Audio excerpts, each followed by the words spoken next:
Assalamualaikum warahmatullahi wabarakatuh. Perkenalkan, nama saya Teza Cahyani Istiqomah dari Prodi Pendidikan Islam Anak Usia Dini Universitas Muhammadiyah Gresik. Pada kesempatan kali ini, saya akan mempresentasikan hasil tugas saya dalam mata kuliah Psikologi Umum yang membahas mengenai pertumbuhan dan juga perkembangan.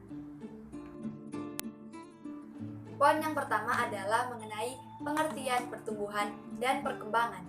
Pertumbuhan adalah proses perubahan yang berhubungan dengan kehidupan jasmania fisik manusia atau individu, bisa diamati dan juga bisa diukur. Pertumbuhan hanya terjadi sampai manusia mencapai kematangan fisik. Selanjutnya yaitu perkembangan. Perkembangan adalah tingkatan perubahan pada jasmani dan rohani individu menuju arah yang lebih maju serta sempurna. Perkembangan secara khusus berarti sebagai perubahan-perubahan yang bersifat kualitatif dan kuantitatif yang mengikat aspek-aspek mental psikologis individu. Kemudian, poin yang kedua adalah mengenai faktor yang mempengaruhi pertumbuhan. Faktor pertama yaitu faktor sebelum lahir, yaitu ibu yang sedang mengandung serta janinnya itu kekurangan nutrisi.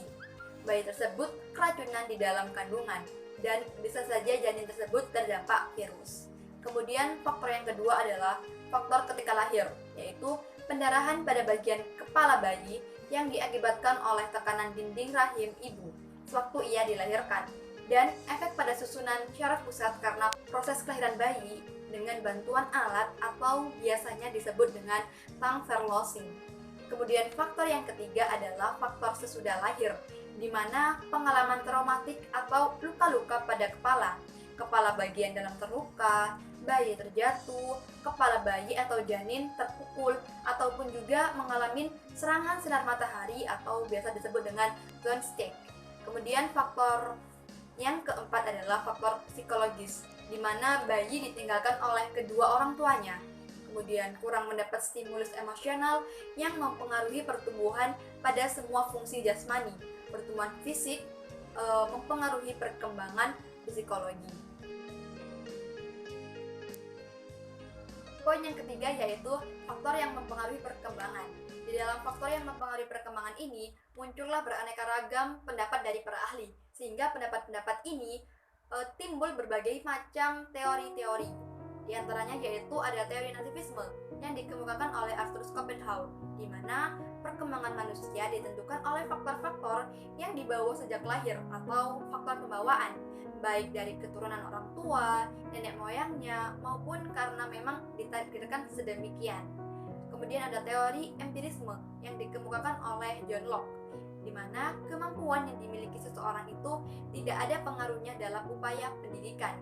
Semuanya itu ditentukan oleh faktor lingkungan, yang mana adalah pendidikan.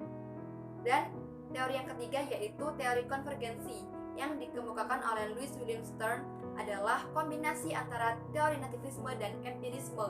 Setiap anak yang dilahirkan telah dibekali pembawaan yang baik dan buruk dan juga lingkungan di sekitarnya. Selanjutnya yaitu ada prinsip pertumbuhan. Menurut Papalia, Oates, dan Feldman tahun 2004 membagi dua prinsip, yaitu ada prinsip proximodestal adalah urutan pertumbuhan, di mana pertumbuhan dimulai pada bagian tengah tubuh, kemudian bergerak menuju kaki dan tangan. Selanjutnya yaitu ada prinsip Cephalocaudal, di mana adalah urutan pertumbuhan, di mana pertumbuhan tercepat dan kematangan anggota tubuh selalu dimulai dari kepala bagian atas, selanjutnya ke kaki bagian bawah. Selanjutnya yaitu ada prinsip perkembangan. Prinsip-prinsip perkembangan juga dilihat sebagai hukum-hukum perkembangan. Yang pertama yaitu ada prinsip atau hukum masa peka, adalah masanya suatu fungsi mudah ataupun peka untuk dikembangkan. Yang kedua yaitu ada prinsip atau hukum tempo dan irama perkembangan. Tempo di sini maksudnya adalah cepat atau lambatnya kematangan anak tersebut. Dan irama di sini maksudnya adalah lama atau singkatnya proses perkembangan anak tersebut.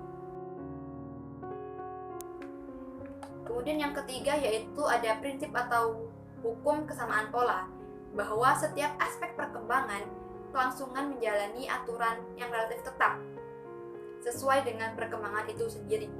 Kemudian yang keempat yaitu prinsip atau hukum konvergensi, di mana setiap anak yang lahir memiliki potensi. Kemudian yang kelima yaitu prinsip atau hukum kematangan, di mana suatu keadaan dalam diri manusia yang sudah siap untuk menerima ataupun melakukan sesuatu. Yang keenam yaitu prinsip atau hukum komunitas, di mana perkembangan manusia yang berlangsung secara terus-menerus dan berkesinambungan dari masa bayi hingga masa lanjut usia. Dan yang ketujuh yaitu prinsip atau hukum kesatuan organis antara fisik dan psikis, di mana kondisi fisik akan mempengaruhi kondisi psikis dan sebaliknya. Demikian presentasi dari saya. Terima kasih telah menyimak presentasi dari saya. Apabila saya ada kesalahan kata, mohon dimaafkan. Wabillahi taufiq walhidayah. Wassalamualaikum warahmatullahi wabarakatuh.